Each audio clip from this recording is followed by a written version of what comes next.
This is Back to the Bible with pastor and Bible teacher Bryan Clark. You know, it takes skill to navigate the daily ups and downs of life. So today, Bryan takes you to the book of Proverbs for the wisdom you need to win each day spiritually. Now let's join Bryan Clark for today's message. Several years ago, Patty and I were in Brazil on a missions trip, and it was just the two of us at a bus station. And there was a Brazilian there that came over and was talking to me. And he seemed somewhat agitated, and he had a lot to say. The problem is I don't speak Portuguese. And so I was trying to communicate to him, I don't understand you, I don't speak Portuguese. Finally, he stopped, looked at me like maybe he understood, and then started over. It sounded like the same spiel, only this time at a much higher volume. Apparently, he figured out if he just says the same thing louder, I'll understand him. What he failed to understand is I don't have a hearing problem. We have a language problem, which seems to me may be part of the problem we're having between the church and the culture. About 40 years ago, the church kind of made a turn in America and became much more political. And over the last 40 years, I think everyone would agree we've lost significant ground. So some may say that's the best strategy, but at some point you have to look at it and say, it doesn't seem to be working. We're losing ground at an accelerated rate. Some would say the solution is we need to keep saying the same things, we just need to say them louder, which would imply apparently the culture has a hearing problem. I would suggest to you they hear us loud and clear, but they're rejecting what we have to say. It's not a hearing problem, it's a language problem. In other words, the message of the gospel is a truth-based message. And we're proclaiming that into a culture that has abandoned truth. So to them, it makes no sense. So what is the language that they would understand? If you have a Bible, turn with us to Proverbs chapter 11. We're just kind of working our way through the book of Proverbs, taking a chapter at a time, picking select verses out of each chapter that kind of capture the main theme or themes of the chapter. All the way back in chapter 3, we were told that Lady Wisdom is all about skillful living and that all the paths of Lady Wisdom lead to peace. Peace is the Hebrew word shalom. It's really helpful to understand the whole point of the book of Proverbs. It's not skillful living for me all alone as an individual. It's how we skillfully live together as a community. The idea of shalom goes way beyond our concept of peace. It carries the idea of flourishing or mutual flourishing. It basically is what God intended all the way back in Genesis chapter 2, that God intended paradise to be a place of mutual flourishing. But sin has entered the picture and has begun to do damage and violence to the concept of shalom. The Hebrew word carries a little bit of an idea of a fabric. If you think about it, fabric is thousands of threads woven together, and each of those threads have thousands of intersecting points. Altogether, it makes a fabric, and that's kind of the concept of shalom. Our lives intersect with one another in hundreds of ways, creating this fabric, this opportunity for mutual flourishing. So according to the book of Proverbs, the enemy of shalom are the wicked. Again, defining wicked correctly is really important. If we define wicked as just evil people doing really evil things, most people dismiss it and say, well, that's not me. But wicked, according to the book of Proverbs, is basically someone who's selfish, greedy, self-centered, independent. Best defined as those who are willing to disadvantage the community in order to advantage themselves. So you think about it, if you have a collection of individuals in a community and everyone's in it for themselves, there is no possible way that community can flourish. The community will ultimately self-destruct. It will cannibalize itself. The alternative is the righteous, or the Hebrew Zadik, basically someone who understands God's vision. This is what God intended all the way back in the beginning, and part of our assignment as Christians is to begin to create pockets of flourishing, pockets of shalom, in order to give people a glimpse of the world as God intended it to be. It's also a glimpse of the world to come. So the righteous could be defined as those who are committed to the vision of shalom to such a degree that they're even willing to disadvantage themselves at times in order to advantage the community. So through the book of Proverbs, there's this constant conflict or contrast between the wicked and the righteous, the destruction of the wicked and the repairing by the righteous. All of that then creates a strategy. It creates a language that we can speak that may be the language that people will listen to in 21st century America.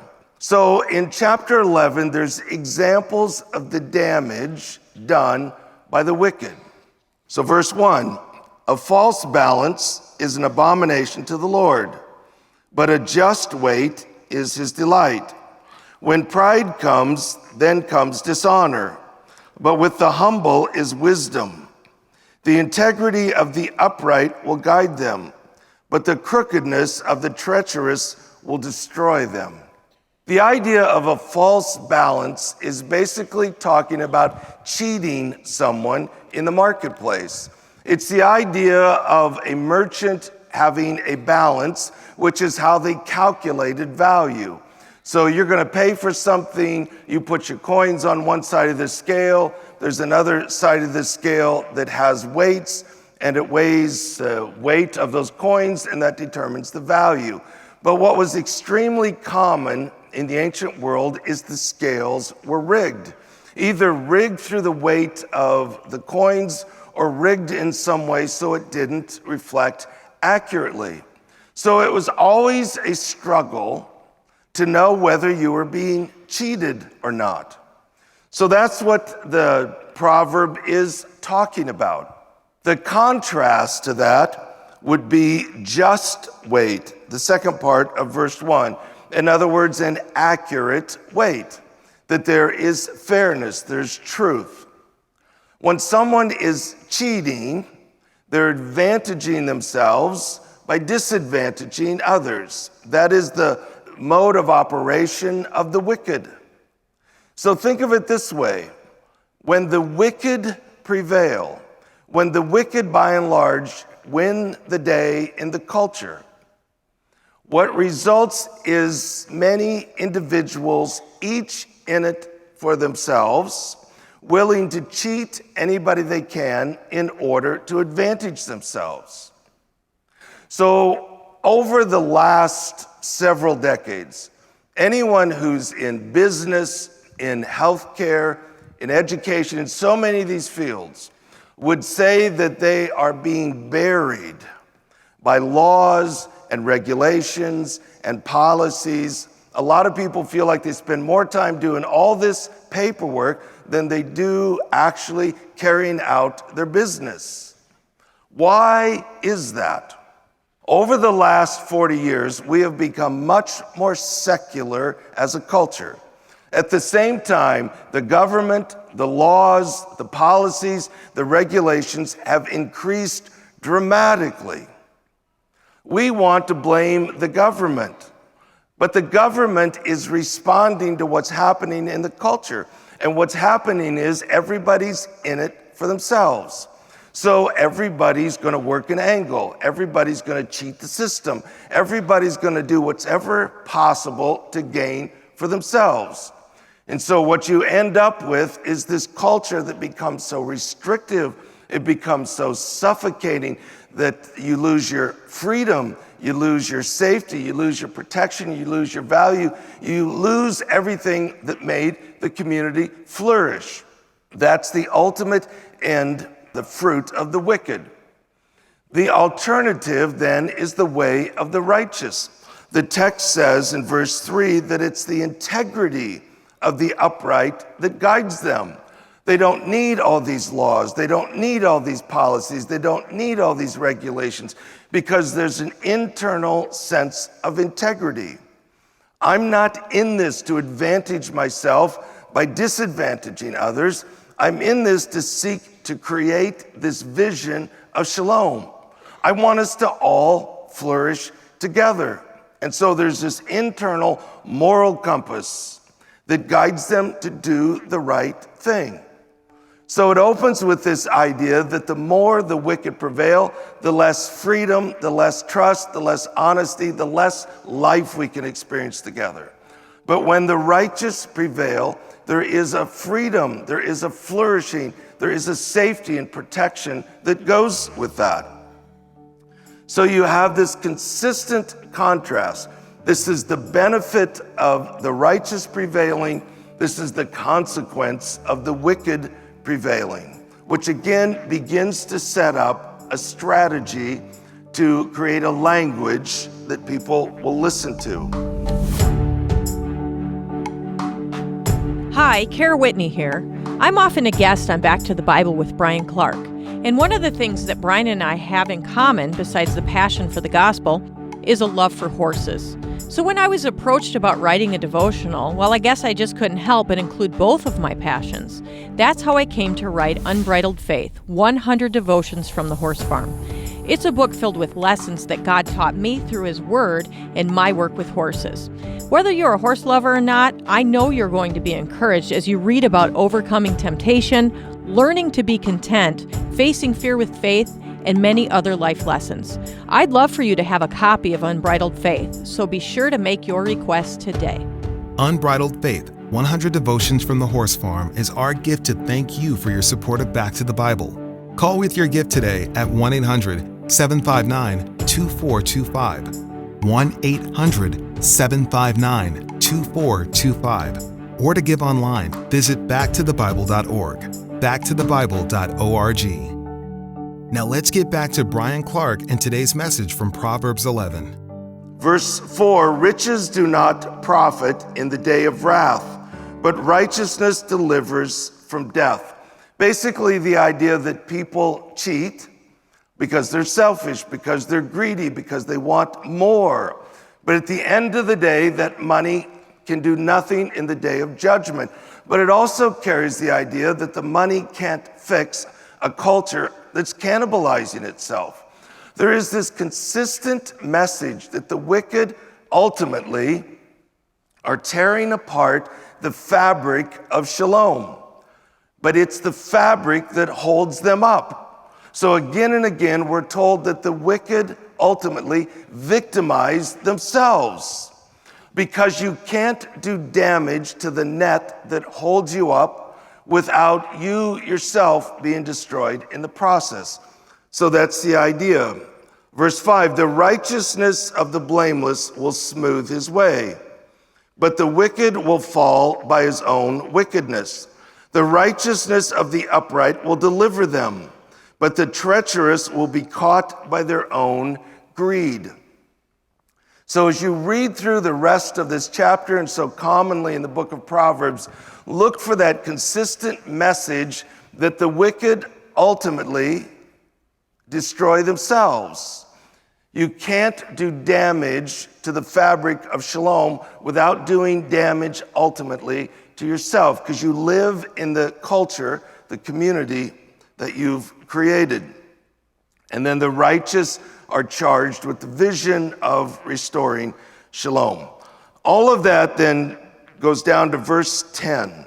Verse 10, I think, gives us the strategy, gives us the language that we can speak in order to be heard. What verse 10 says is, when it goes well with the righteous, the city rejoices. In other words, when the Zadik, when the righteous prevail, when they have their way, when they are thriving in the culture, when they begin to restore the fabric of shalom. There's something about that that appeals to the soul of others. In other words, as people made in the image of God, there's something deep within us that longs for safety. It longs for protection. It longs for acceptance and love and mercy and grace and belonging. There's something in our soul that says, I just want to live in a place where we can thrive together and flourish together. People may be very confused as to how to get there. People that are selfish and greedy believe ultimately it will satisfy their soul. But again and again, Proverbs says that won't work. It comes up empty. You just destroy the culture you're living in. But what if there was a different way? What if the righteous introduced a concept of shalom? That there is a way that we can do this together, that we can create these pockets where we flourish together and everyone wins. Whether you're black or white, whether you're rich or poor, whether you're Republican or Democrat, isn't there some way we can come together and have this sense that we all flourish together? That's the vision that God intended. Proverbs 10, that it's a vision that is filled with hope. The vision of the wicked is ultimately destruction. There's no hope and there's no future, and people feel that. It's all coming unraveled. But the vision of shalom is filled with hope. There is another way. We can do this together and we can create a culture where we all flourish.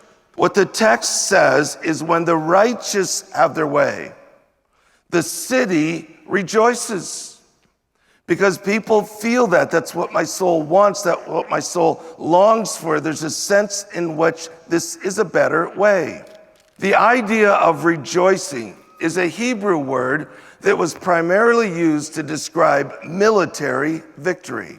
As a matter of fact, this is the only time in the Old Testament this word is used outside of the framework of a military victory. In the ancient world, when your armies went out to battle, everything was at stake. If they lose the battle, this isn't like a football game where they come back and you say, we'll get them next time.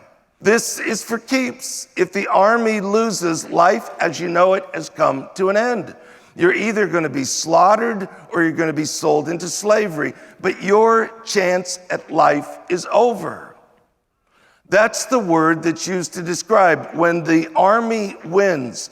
There is this sense of victory, this rejoicing, because we're all in this together. Live or die, we're in it together. The vision of chapter 10 carries the idea that even though people feel the culture unraveling and have all these concerns and worries and wonder, what is the solution? When they start to experience pockets of flourishing, something that speaks to their soul and says, this seems like a better way. This seems like a better path. You begin to create a context where the gospel makes sense, where there is a sense in which we can have meaningful discussions about God and gospel and what Jesus has done to save us. Ultimately, the only way that there will be true and lasting change is if people have a meaningful encounter with the resurrected Christ. They experience genuine, true conversion.